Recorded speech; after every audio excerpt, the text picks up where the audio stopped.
In today's video, we're heading deep into the heart of central Arizona to explore a hidden gem nestled high above the desert floor, a Native American hilltop ruin that offers both incredible views and a powerful connection to the past. Join me on this hike through rugged terrain as we uncover the history, culture, and natural beauty surrounding this ancient site. We're venturing off the beaten path to discover a hidden place so tucked away that it doesn't even show up on Google Maps. You can see the top of this small mountain appears rounded, which it is not, and has shade being cast in all directions, which doesn't match the surrounding landscape.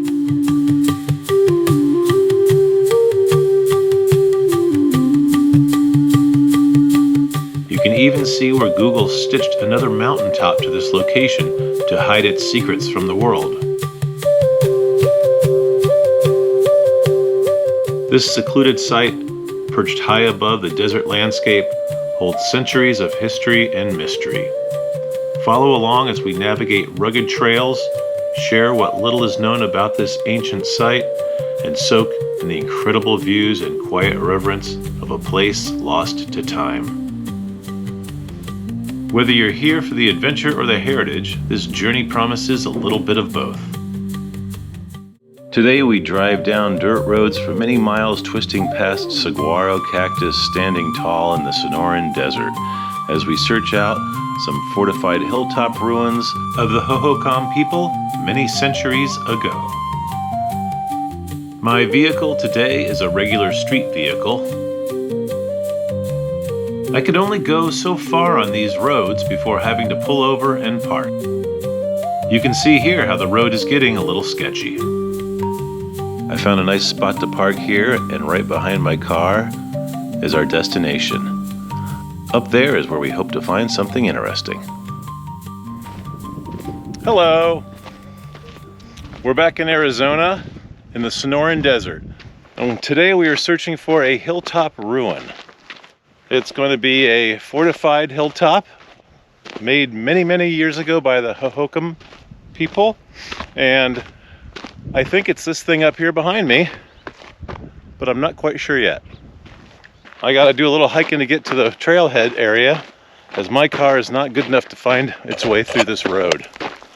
The road's gotten really rough, and I'm walking the last mile of it.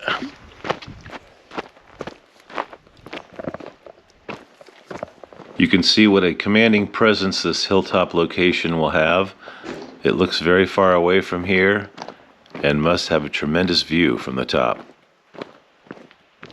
A cow and its calf are hanging out, just relaxing in the desert, watching us walk by.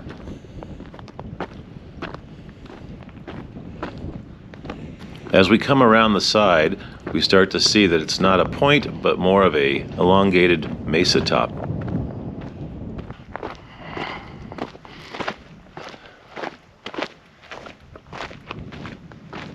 Most of the road to our location could be done in a regular streetcar, but there's a few sections along the way that will require high clearance, and a four-wheel drive wouldn't hurt. We're getting a bit closer, and as you can see, it naturally looks like a fortress up there. Not quite sure how I'm going to get to the top, but we'll find out as we go. And here we are, the trailhead where we would have ideally parked if we had a stronger vehicle, but today we're making up for it with our shoes. It probably won't be an issue, but be aware that this area is popular with people shooting off their guns. So always be aware that there should be somebody shooting their gun, not knowing that you're out here, and you don't ever want to get hit. So it was the Hohokam peoples that built and lived in this location. In the later period of their history, the Hohokam began constructing hilltop fortresses across central Arizona, especially between 1200 and 1450 Common Era, likely in response to growing social tensions, resource competition, or the need for defense. From the parking area down below, we've ascended the hill, coming up about 450 feet where it's become quite steep. And we're gonna have to scramble a bit to get up this last 50 to 100 feet. Through that small notch we'll go. I think that's the easiest way.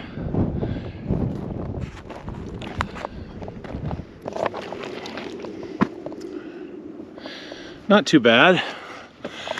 A bit steep, but plenty of firm rocks to hold on to. These fortified sites were strategically placed on rugged, elevated terrain, offering sweeping views of the surrounding valleys and serving as both lookout points and places of refuge.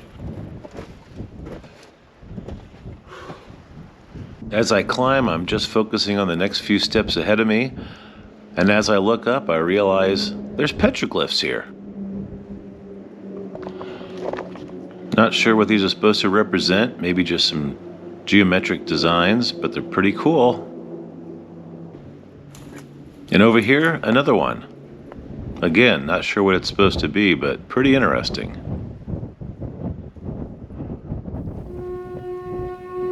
As I reach the top, I see many stacked stones in wall-shaped formations several feet high, protecting this entry point of the notch that I've come up. Built with stone walls and featuring terraces, small rooms, and storage areas, these hilltop structures suggest a shift in the Hohokam way of life, one that emphasizes security and community resilience. In the center, there seems to be a particularly well-preserved structure with all four walls and a defined entrance.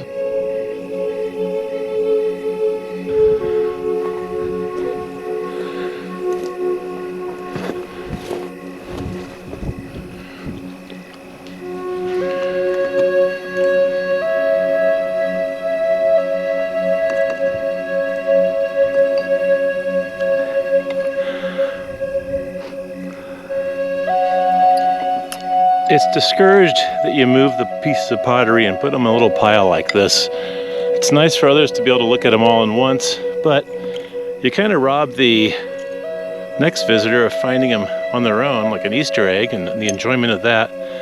Plus, the archaeologists like them to be left where they've been for thousands of years or hundreds of years, so that they can better study the area and get a better idea what's going on with it. This looks like a scraping tool, probably used to scrape animal.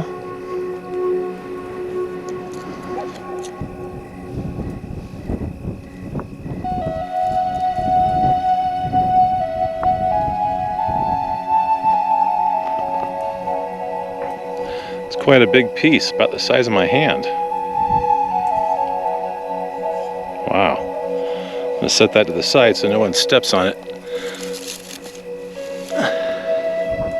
Beyond defense, these hilltop sites likely had social or symbolic significance as well.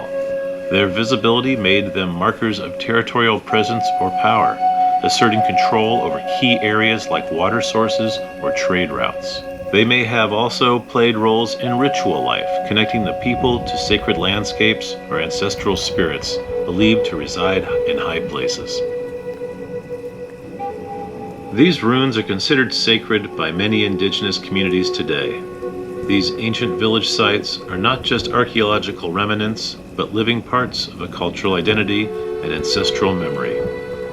The ruins are seen as places where the spirits of the ancestors dwell, and they continue to hold ceremonial and spiritual significance. Access to these sites was deliberately difficult. Paths were narrow, steep, and often winding, making it harder for potential aggressors to mount a successful attack. Most of the mesa top is sheer cliffs dropping down at all sides except the notch we climbed up. And some of the more easily climbed sections have walls built up to keep intruders out.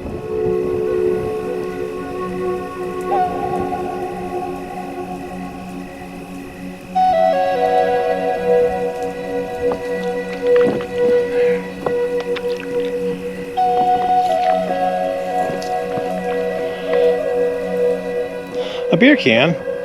Look what I found up here. A Coors can. Ugh.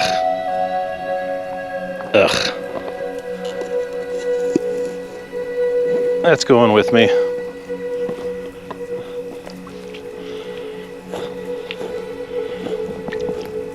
Today, these ruins stand as silent sentinels of a once thriving culture, providing a glimpse into how the Hohokam adapted to a changing and sometimes hostile world.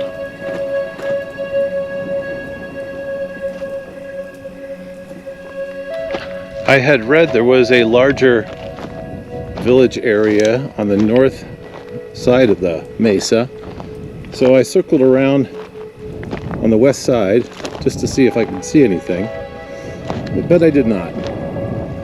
Also, it was more of a direct line of sight to my car, which you can see right over there.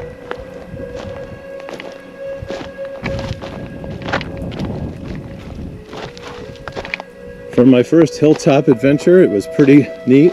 The whole hilltop fortress idea, I think, is kind of disputed. Some people think it's ceremonial more than defensive, with no real proof either way, but it seems like an awful lot of work with the little defensive type walls and everything if it's not defensive. Anyway, it was a great introduction for me, as it was my first hilltop fortress to visit, and I look forward to visiting many more. As I previously mentioned, this is a popular area for shooting. Always be aware of that. I'm currently walking through somebody's target range area.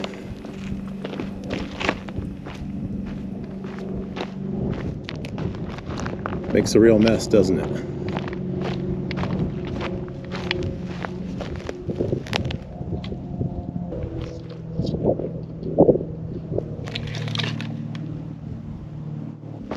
It was a nice gentle slope coming down the north side. A lot of fist-sized rocks, so my ankles are kind of tight, but lovely other than that. And here we are, safe and sound, back at the car. Thanks for coming on the hike. The Hohokam Hilltop Fortress reflect not only a society adapting to new environmental and political realities, but one deeply rooted in its cultural landscape. These ruins are not just historical artifacts. They are sacred landscapes that connect the past with the present.